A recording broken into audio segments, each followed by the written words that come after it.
respon masyarakat, kemudian pedagang terhadap imbas dari kenaikan Pertamax hari ini?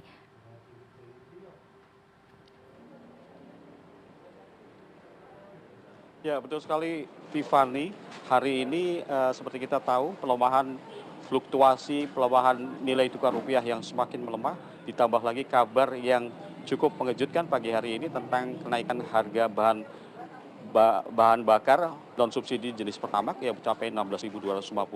Rupanya cukup direspon dengan kenaikan sejumlah harga bahan pokok dan kebutuhan dapur di kota Surabaya. Seperti yang Anda lihat, saat ini saya berada di Pasar Wonokromo, kota Surabaya, yang menjadi salah satu barometer untuk harga bahan pokok dan juga kebutuhan dapur di kota Surabaya. Di pasar yang terletak di jalur antara kota Surabaya menuju Sidoarjo ini terlihat cukup lengang, bahkan bisa dibilang sepi. Hal ini juga terkait pula dengan sejumlah keluhan pembeli dan pedagang yang saya temui pagi ini, bahwa harga-harga sejumlah bahan pokok dan kebutuhan dapur hari ini memang terpantau ada yang naik, terutama untuk bawang putih yang dikeluhkan pedagang naik dari sekitar 28.000 di harga normalnya sejak sepekan terakhir.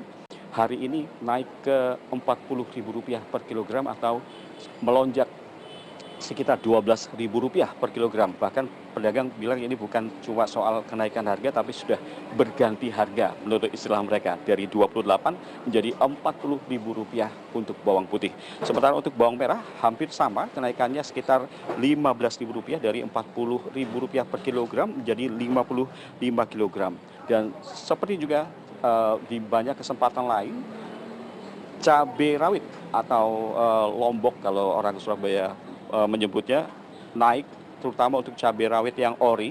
Sebutan ori ini untuk cabai yang kualitasnya bagus, warnanya relatif sama, dominan merah dan orange, tidak ada campuran cabai hijaunya. Itu naik dari harga Rp60.000 menjadi Rp70.000. Sementara cabai besar justru turun dari Rp45.000 menjadi Rp40.000 menurut pantauan yang kami lakukan di Pasar Wonokromo pagi ini.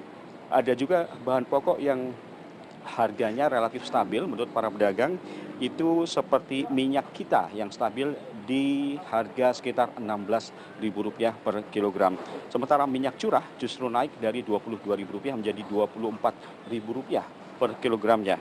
Nah, seperti yang lain di daerah lain yang dilaporkan beberapa hari terakhir, harga telur yang sempat anjlok menurut peternak telur hari ini diperdagangkan relatif stabil di angka Rp26.000 per kilogram. Sama halnya dengan beras kemasan 5 kilogram premium yang di Pasar Wonokromo rata-rata dijual di kisaran sekitar Rp80.000 per 5 kilogram.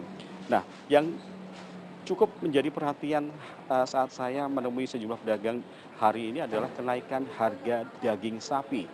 Harga daging sapi di Pasar Wonokromo ini terpantau naik, juga disebut sama oleh pedagang ganti harga dari Rp110.000 kini diperdagangkan di kisaran Rp135.000 per kilogram. Hal ini cukup menjadi keluhan para pedagang karena kenaikan yang sangat signifikan ini membuat pembelian daging sapi dikeluhkan menurun oleh para pedagang. Banyak pembeli atau calon pembeli yang bahkan berusaha untuk menawar di kisaran 110 sampai 115 kg yang tentu saja tidak sesuai dengan ekspektasi yang ditetapkan oleh para pedagang, yang karena pasokan daging sapi menurut mereka agak berkurang setelah Idul Adha kemarin dan kini berada di kisaran 135 kg. Jadi para pedagang daging sapi di sini cukup mengeluh karena stok daging yang mereka sediakan tiap hari nyaris tidak pernah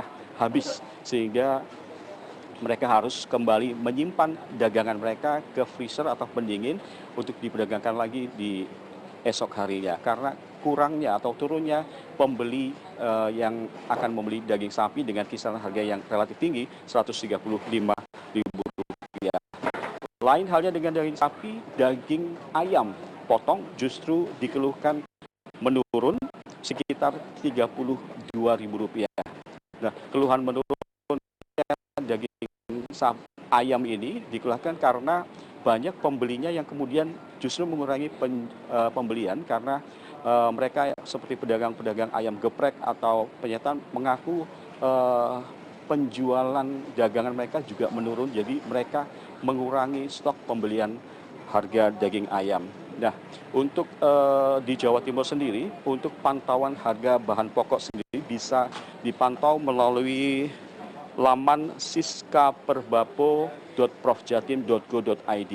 Siska Perbapo itu adalah sistem informasi ketersediaan dan perkembangan harga bahan pokok yang akan memantau fluktuasi atau kenaikan dan penurunan harga-harga bahan pokok di Jawa Timur yang bisa diakses oleh warga untuk mengetahui perkembangan harga bahan pokok di setiap daerah di Provinsi Jawa Timur. Jadi kita masih akan terus menunggu bagaimana dampak pelemahan nilai tukar rupiah yang masih belum kembali ke kisaran yang diharapkan, ditambah lagi dengan kenaikan harga BBM non subsidi yang baru ditetapkan hari ini akan berimbas pada harga kebutuhan pokok di kemudian hari. Demikian, Tiffany. Baik, terima kasih Alan Maulana atas laporan Anda dari Pasar Wonokromo, Surabaya, Jawa Timur.